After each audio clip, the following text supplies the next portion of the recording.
Hello and welcome to this tutorial on using model predictive control with a model estimated from data. So today we will use the Julia Sim platform on Julia Hub. In particular, we will use the Julia Sim control package that is available as part of the Julia Sim offering. And here we have the website for Julia Sim.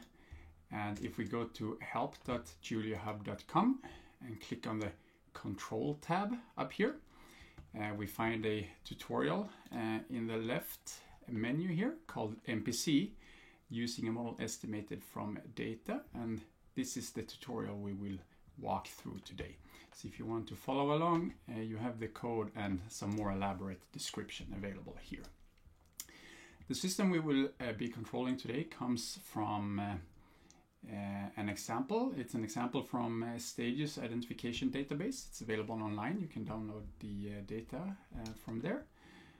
And it's an industrial dryer process. So it works similar to a hair dryer, where we apply a voltage to an inductive resistive wire, and that produces heat, and we can measure the temperature of the air that is flowing through the dryer.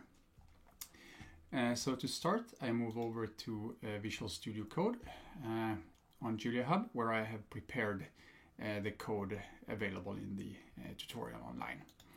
So we start by loading all the relevant packages. We then download the data from this particular URL, and we run the unzip command to unzip the data and read the data from the CSV file using the readdlm command.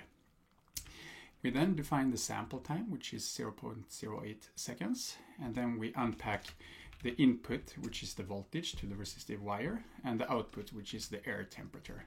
They come in these two columns of the data frame, and we package those into an identification data object. We can see if we type D here in the terminal, it says that it's input-output data and its length 1000. It has a single input and output. We can plot that, and while plotting that, we also plot something called the coherence plot. And we see it here. On the top left, we see the output signal, so that's the measured temperature of the air. And we see the input, which looks like some kind of pseudo-random binary sequence. And we see the coherence function here. If you are familiar with system identification since before, the coherence function, if it's close to 1, it says that for this particular frequency, the data is well described by a linear time invariant system. But when the coherence function drops towards 0 here, it means for these frequency ranges here, the data cannot be described by a linear system. And so that probably is an indication that we have mostly noise acting on the system up here, whereas here we have a true input-output relationship. If you would like to learn more about the system identification aspects of this tutorial, you can go to the documentation of control system identification.jl. There is an example here called hairdryer that goes into more detail on the identification of this system. But for now, we will move on to detrend the data. We see that the mean input and output is not 0. And when we estimate a linear model, we are interested in having 0 mean data. So I extract the mean input here, and then I call detrend on the data object. So if we would have plotted the data object now, we see that it's centered around 0. I then move on to estimating a model of the system.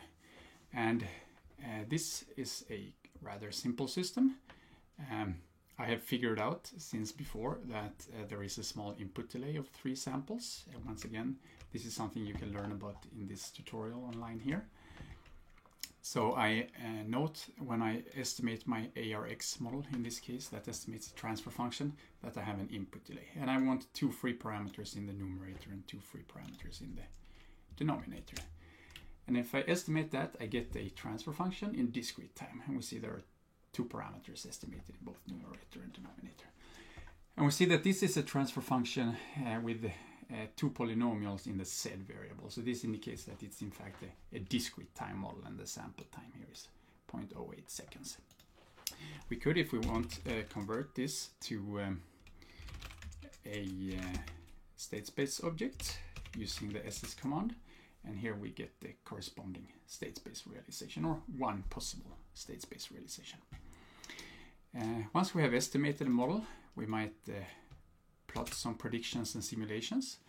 And we see here we have the data in blue, and we have the prediction output of the model and the simulation output of the model in orange and green. And we see that the model fits fairly well.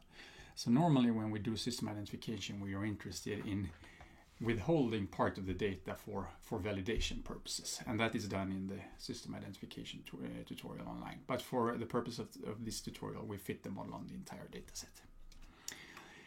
The next step here, I convert the model to a named state space object, and I give the input the name voltage and the output the name temperature here. So we see now we have a state space object, and we have state names are generic because we didn't provide any, and we have input and output names. The next step is to define the stationary point.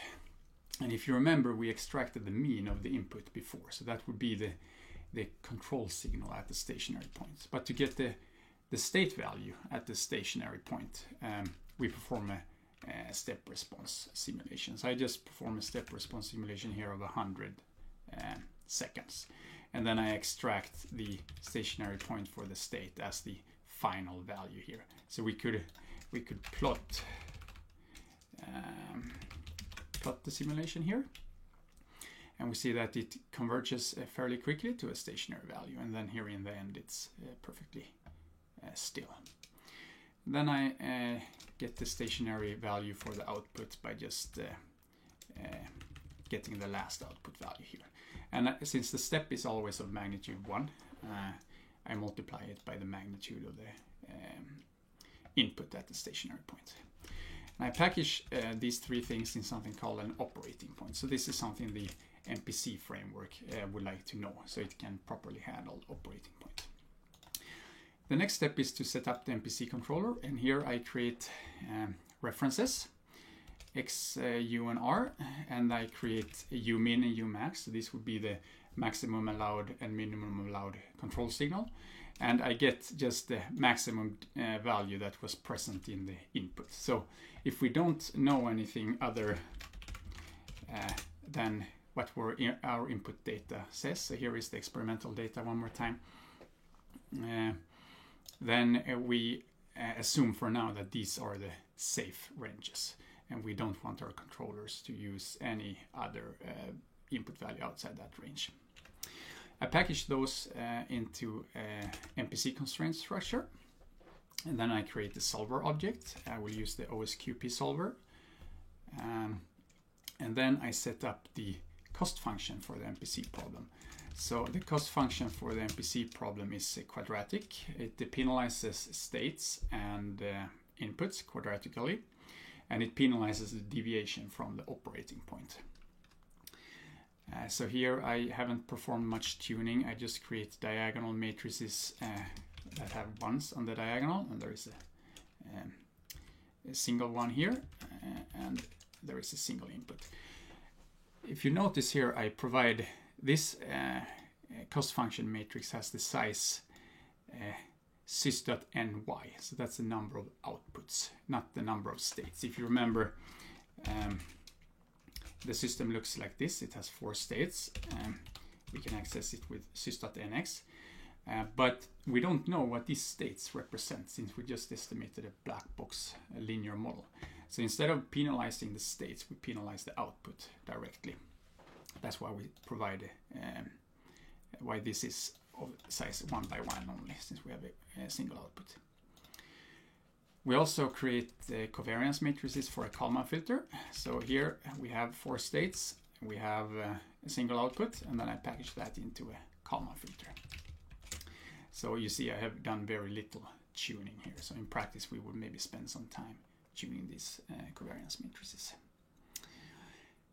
And I define the prediction horizon for the MPC controller.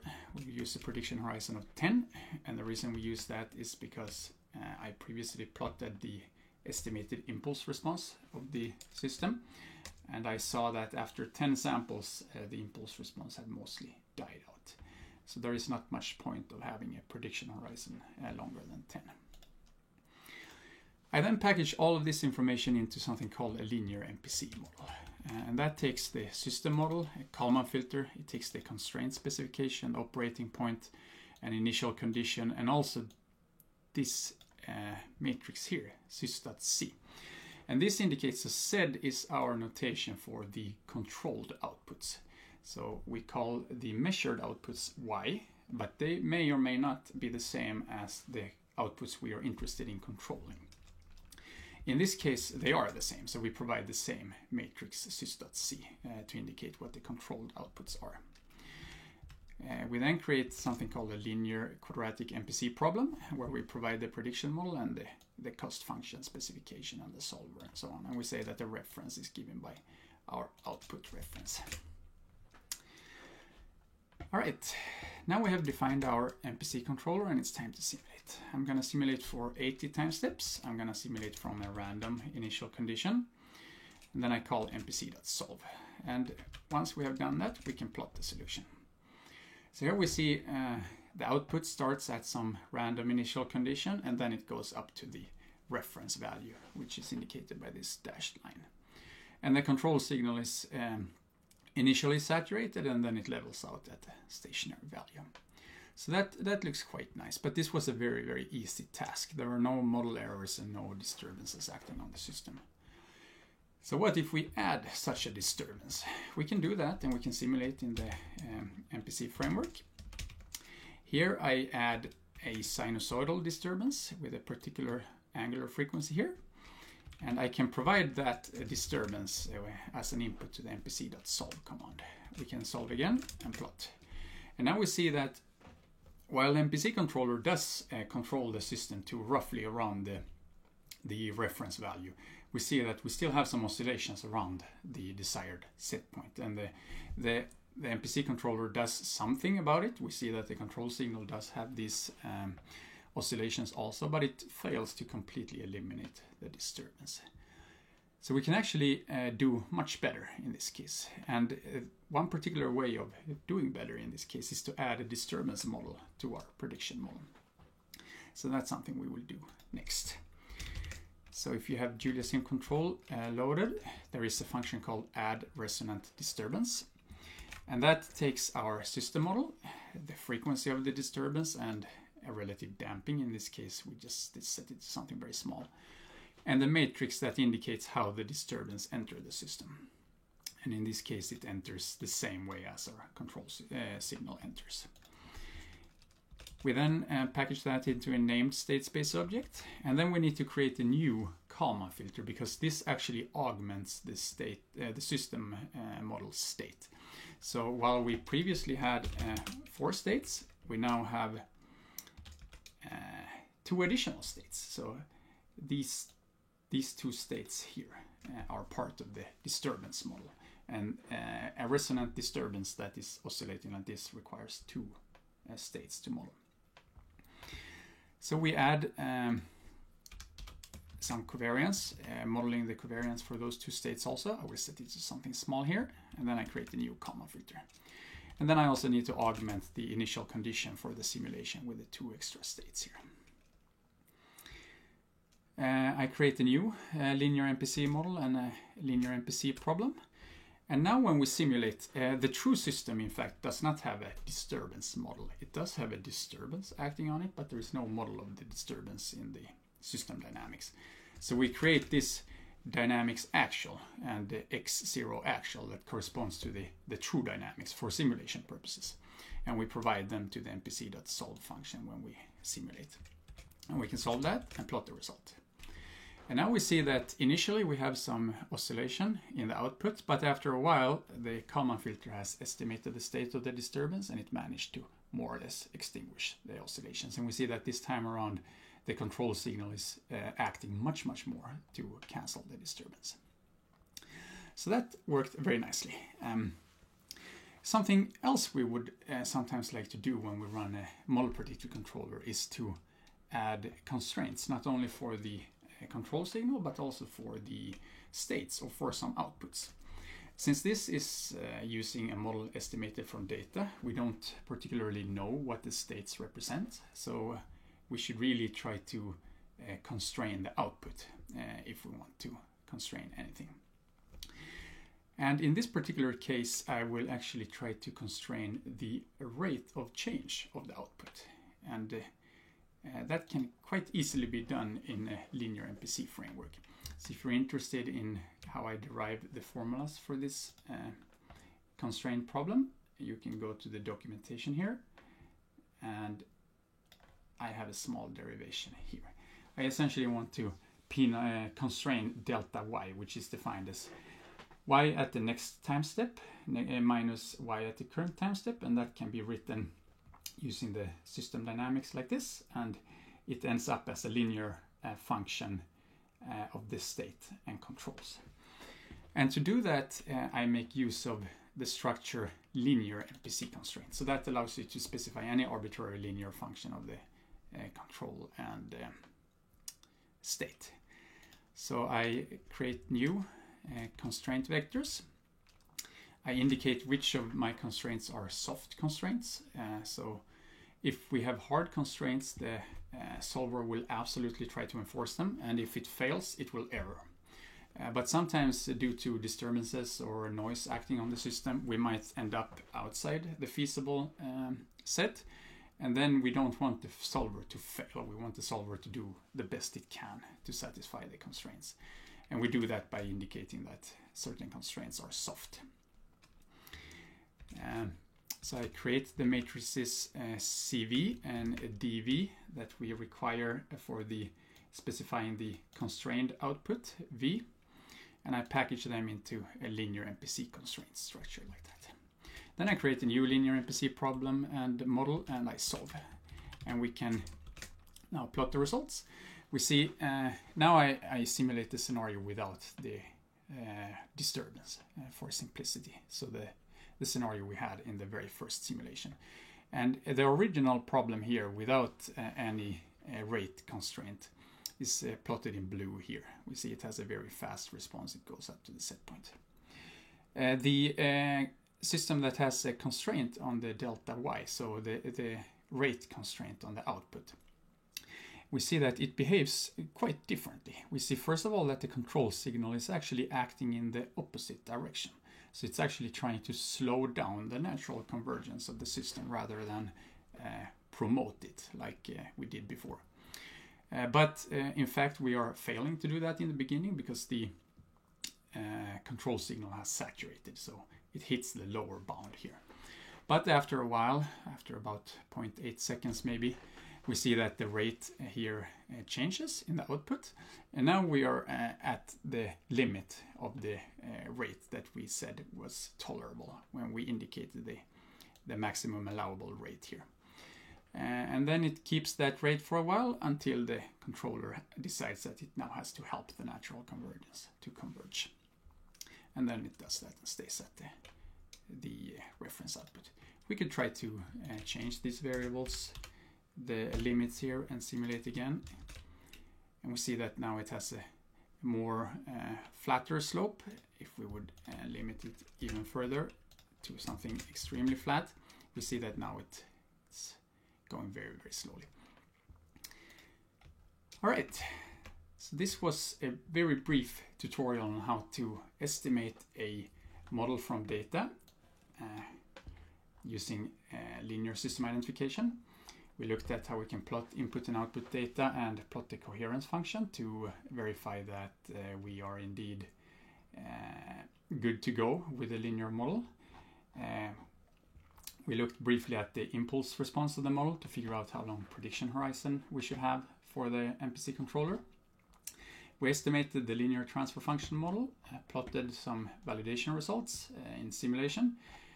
We designed a MPC controller and simulated that, and we added a disturbance to the MPC controller, to the input, and then we decided to augment the system model with a disturbance model so that we could extinguish the disturbance, and we let a Kalman filter estimate the disturbance states, and then in the end we added also output constraints to our problem. All right, If you would like to see more tutorials like this, we have upcoming tutorials using nonlinear model predictive control. Then you can subscribe to this channel to make sure that you don't miss any of our future model predictive control or control using Julia Sim tutorial videos. Thank you.